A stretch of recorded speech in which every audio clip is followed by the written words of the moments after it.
السلام علیکم، DNN news کے ساتھ میں ہوں نادرہ عامر۔ اب رخ کرتے ہیں خبروں کی طرف۔ دریائے ستلج کی صورتحال متاثرین پریشان، انتظامیہ خاموش تماشائی۔ دریائے ستلج نے قصور کے دیہاتوں میں تباہی کا دائرہ وسیع کر لیا۔ دریائے ستلج کا پانی منڈی عثمان والا اور کنگن پور کے کئی دیہاتوں کے زرعی رقبے میں داخل ہو گیا۔ منڈی عثمان والے کی گاؤں صدردونا، بیٹو، سودو والا، چوکی کادو والا، گنجا چوکی، قدیر فارم، بدھ سنگھ والا، بجری پیر اور مامو کے اور راجو والا نو کے زرعی رقبے میں پانی داخل ہونا شروع ہو گیا ہے۔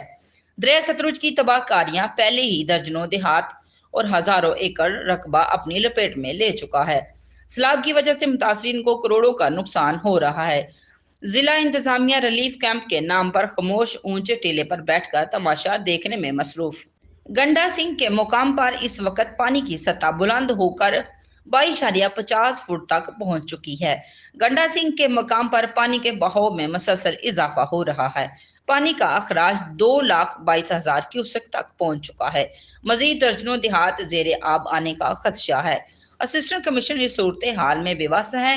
انڈیا کی جانب سے مزید پانی چھوڑنے جانے کا خدشہ ہے، جس سے مزید تباہی بڑھ سکتی ہے اور اونچے درجے کے سیلاب کا بھی اندیشہ ہے۔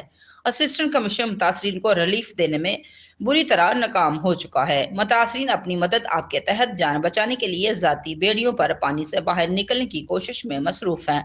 سینکڑوں افراد، بچے، بوڑھے، خواتین اور ہزاروں مواشی بھی ابھی تک پانی میں مصروف ہیں، محصور ہیں۔